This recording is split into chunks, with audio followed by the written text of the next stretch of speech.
Jaha, välkomna till dagens eller veckans video från HiFi Konsult.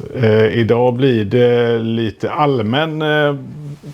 allmänt prat om HiFi som en anläggning och vad man ska tänka på. Och att HiFi är en kedja av produkter. Och det finns olika tänk när det gäller det här. Vi ska gå igenom några av de tänkerna. Men jag har gjort ett mail till mig själv här som är lite stöd. Om man tittar på en HiFi-anläggning så är man ibland lite osams om vad ingår i den här kedjan och vad är det som är viktigt och så vidare. Och jag tänkte bena ut det lite grann. Delar i kedjan. Alltså det börjar ju från väggen i någon mening. Behöver en strömkabel och du behöver strömkablar till alla produkter. Och så behöver du förmodligen någon slags grenuttag. Där har du en viktig del i kedjan, en början. Och alla strömkablarna inemellan. Är det streaming och digitalt så har vi ju då en ethernetkabel inblandad. Det kan bli kontroversiellt med en gång. Det är ingen skillnad på digitalkablar och så. Jo, det är det ju. Vi har, om det är en digital anläggning, en streamer inblandad. Vi har en USB-kabel förmodligen som går till en DAC. Nästa del i kedjan. Och från DACen behöver vi en signalkabel som går till, i det här tänkta scenariot, ett försteg. Vidare signalkabel till ett slutsteg. Vidare högtalarkablar och till ett par högtalarkablar. Till ett par högtalare. Och det här blir ganska många delar i en kedja. Och frågan är de lika viktiga allihopa? Eller är det någon som man ska satsa mest på? Och så där? Vi får, och alla som säljer HiFi får alltid den här frågan. Ja, men vilken är viktigast? Är det försteget? Eller är det DACen? Eller är det slutsteget? Eller är det högtalaren?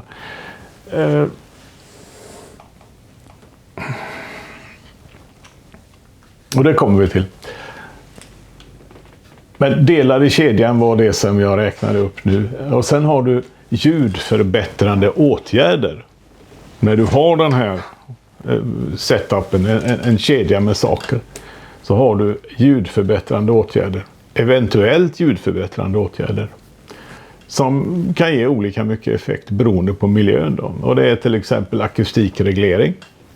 Det finns, tror jag, lägerum som inte alls behöver någon akustikreglering. Det är bara att lira. Det finns rum som behöver lite grann. Strömrenare. En bra strömrenare kostar ganska mycket pengar. Och det är inte säkert att den gör lika mycket nytta i alla hus. Man får alltså prova. Vibrationsdämpning av olika slag. Och då pratar vi om plattformar, fötter, damping plates, racksystem, skivpuckar. Allt det handlar om vibrationer.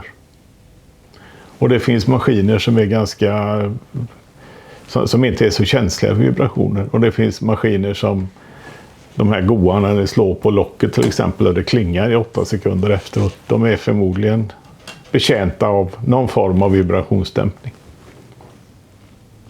Eller fötter under högtalare och sånt.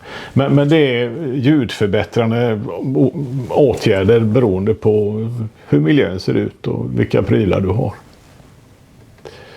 Då kommer man till frågan, vad påverkar mest? Ja, det är 2 saker. Högtalarna påverkar mest. För de har olika form, olika princip, de har olika mycket bas, de har envägs, tvåvägs, trevägs, fyrvägs. Det kan vara elektrostater, magnetostater, det kan vara horn och trattar, det kan vara allt möjligt. Där ska man hitta det man själv gillar och det som passar ens rum, och det ska man absolut prova hemma innan man köper. Läs inte en enda recension och tro att det säger någonting om ljudet hemma hos dig.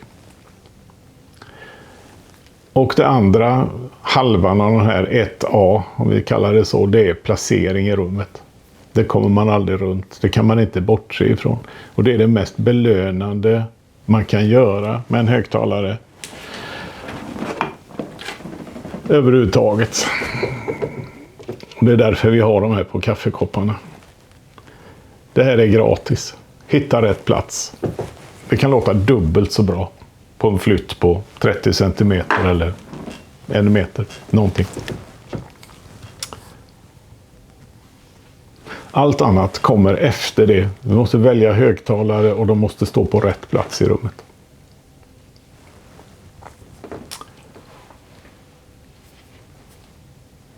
Så den här idén om att hi-fi är en kedja, den går lite emot vissa saker. Ni vet, det finns sådana här människor eller teorier. Källan är allt, till exempel Source First. Man köper en vinylspelare för 180 000 kronor. Så har du en brittisk förstärkare för 19 000 till den. Ja, allt handlar ju inte om pengar, men där någonstans blir det lite galet i min värld i alla fall. Och om man tänker sig att hi-fi är en kedja. Och det är ganska många länkar i den. Här har vi då en kedja som är jämn och fin. Man kan tänka sig om detta är hi-fi så har du vägguttaget, du har strömmen, du har grendosan, du har ethernetkabeln, du har streamen, du har en switch, du har koll på det mesta. Då är det viktigare att kedjan är att du har tänkt igenom varje länk. Och att kedjan är ungefär i samma nivå. I någon mening så lyssnar man alltid på den sämsta länken. Om vi lite övertydligt visar någon som säger att det här med strömkablar tror jag inte på i början här. Men jag har ett bra försteg och jag har en bra slutsteg och sen högtalarkablar är inte riktigt min grej. Och det här går ju ganska snabbt åt skogen. Va? Så här ser det ofta ut när jag är ute och åker på hembesök. Och då har jag möjligheten att visa på vad händer om vi då fixar den här första länken och mellanlänken. Det handlar ofta om kablar, för det är så kontroversiellt och man får så mycket skit om man berättar att jag köpte en kabel för 5 000. Är du inte klok? Det kan du ta vilket som helst. Det är ingen skillnad. Kablar är ofta det som saknas. Och som vi har varit inne på en tidigare video, att det ligger strömskenor och överspänningsskydd och sådana enkla grejer som ligger och förstör ljudet. Så putsa till din kedja och se till att alla länkarna är lika bra. Det här är ju naturligtvis en väldigt vek del i vilken hi-fi-anläggning som helst. Va? Byt den. Det måste inte vara världens dyraste grej. Det kan vara en sån som jag pratar om på nätet, en Furutech TP60. 6 uttag. Kanonbra kontakter. Den gör inga konstigt med ljudet, men den ger precis det du vill ha.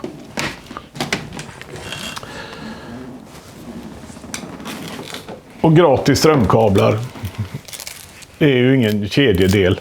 Det är jag vet inte, det är något gratis som följer med. Det är ingen som har tänkt ljud eller förstärkare eller någonting, utan det är köp en bättre strömkabel. Och då kan man ju, köp en och så löser man allt. Jag vet ju hur det låter. Va? Men när man tänker på detta, hur mycket ska jag satsa då? Vad är de här grejerna? Vad gör det mest skillnad? Och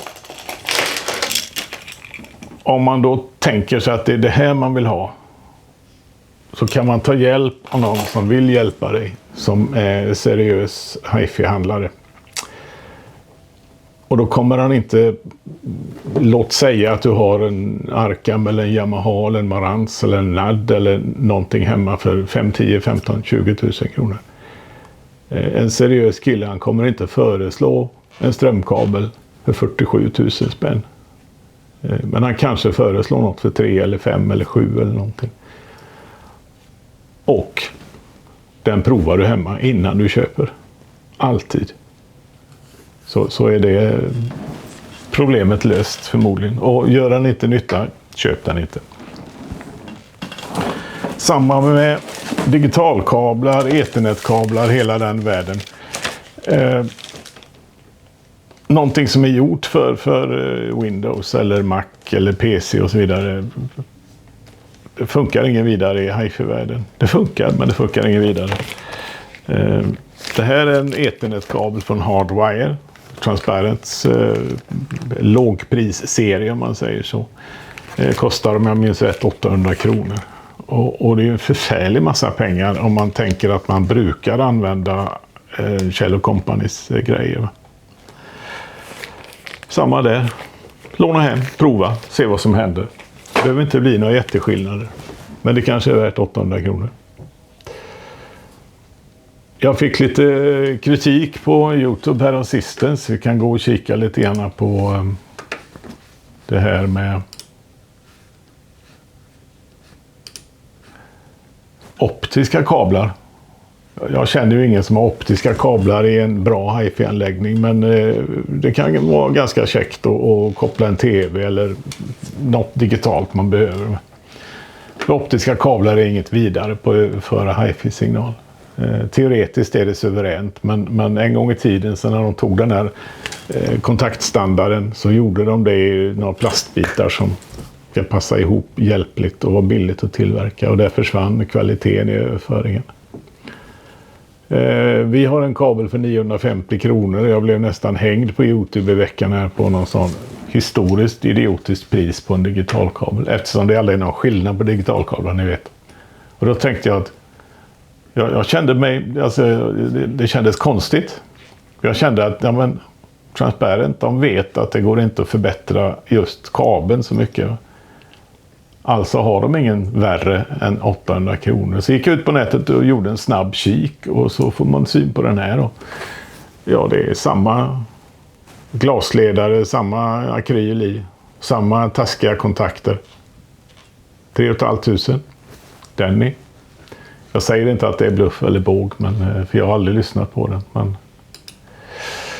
just där kände jag mig lite oskyldig. Det finns ju andra kablar som vi har som man kan få kritik för annars. Jag tror 1,5 miljon kostar de finaste högtalarkablarna.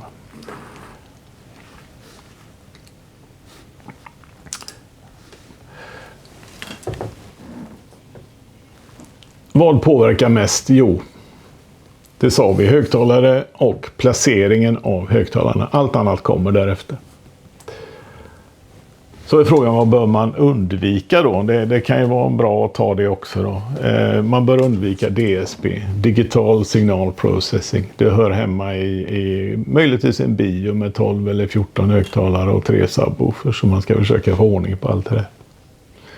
Rumskorrigering, ja. Det är ju inte rummet de korrigerar, utan de gör skrot av musiksignalen. Och rättar till lite frekvenser och annat. Vi hade en möte för 2 veckor sedan. Det finns en sammankomst som heter Swedish Hi-Fi Lifetime Achievement Award, som jag grundade 2008 i samband med Göteborgsmässan. Och de som har fått priset, de är sen med i juryn. Och där finns det en massa såna här namnkunniga gubbar. Så vi hade ett möte och vi utsåg årets pristagare. Och då blir det alltid massa kött oss hifi-gubbar emellan. Det är ju ingen där som är yngre än 50. Och det alla var överens om med det här bordet, det var att det där med DSP, det gör skrot av livet i musiken. Bara så ni vet. Vad bör man undvika mer? Ja, i min bok Subwoofers. Släpp biospelandet. Hi-Fi är 2-kanals, inte 2.1 eller 2.2. Allt det där. Det är ett elände att få ihop det. Vi får se om Hi-Fi-agenten lyckats värva mig här. De kommer i augusti, så ska vi göra en film om när de ska sätta in, förmodar jag, 2 subwoofers i vårat referensrum här. Och det kommer att bli jätteintressant. Och kommer det att funka kommer jag ge mig med en gång. Kommer det inte funka kommer jag ju säga det. Vi kommer att vara vänner fortfarande efter att de har åkt. Och vi kanske har olika syn på det, vem vet. Men min tro är att det blir ganska intressant för hi-fi-communityn att titta på. Undvika mer, enkla, läs billiga strömrenare. Man har inte råd att göra en bra strömrenare för 3, 5, 7, 10 000 kronor. Det är i princip omöjligt.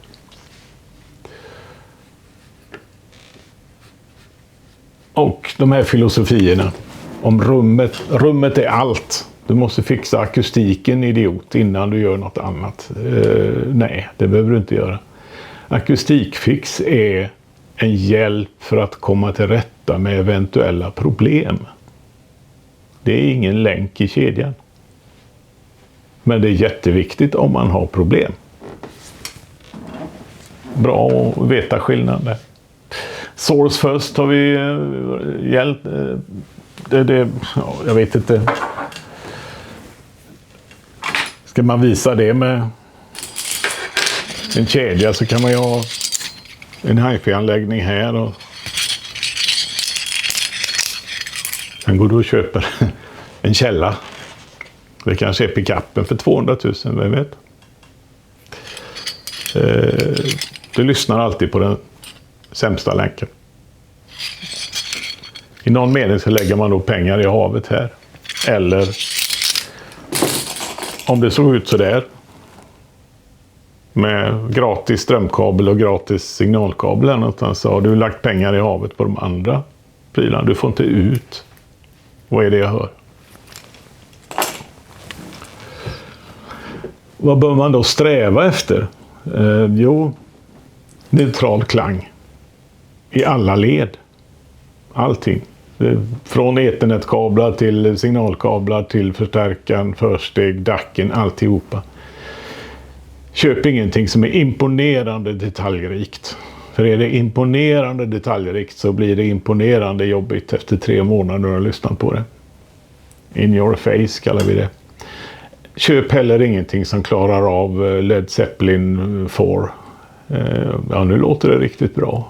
En sån anläggning är det ju något svårt fel på.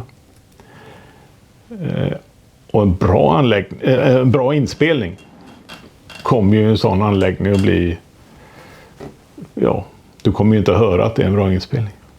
Och då är hela idén lite borta. Det där med att hitta mitt ljud. Jag gillar jordgubbar eller jag gillar blått eller jag vill ha ett ljud som låter som en JBL 1976 och så vidare. Om man då tänker den tanken så får du en kedja med JBL 1976-länkar i och då är det är inte hi-fi längre.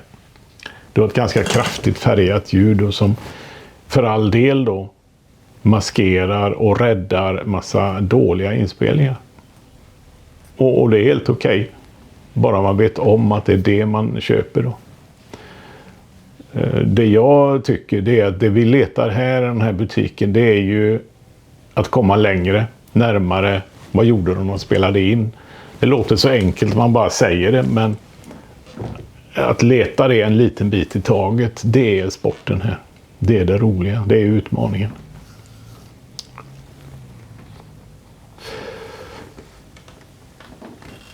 Kedjeprincipen i korthet då, om vi ska avrunda detta. Alla produkter i kedjan försämrar ljudet. Tänk den tanken. Frågan är hur mycket de försämrar ljudet. Det finns ingen förstärkare som förbättrar ljudet på inspelningen. Ingen pickup som gör det. Ingen kabel som gör det definitivt. Du lyssnar alltid i någon mening på den sämsta länken. Det finns något som hindrar.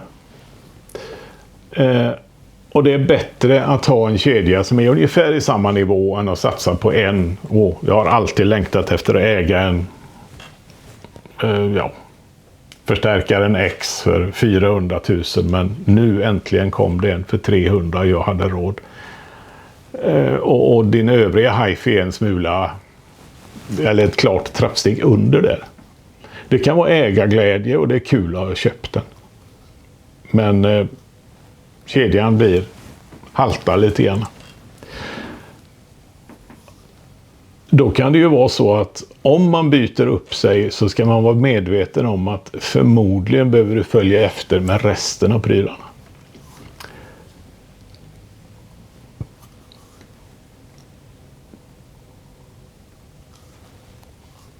Så kan man säga i korthet. Sen vet jag inte vad jag ska säga mer. Är det begripligt, Luna?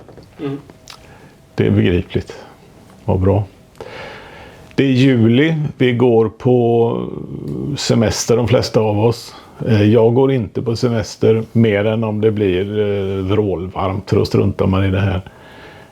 Men tanken är att vi har semesteröppet i juli. Och det är för att varje år så kommer det lass med folk som är på semester.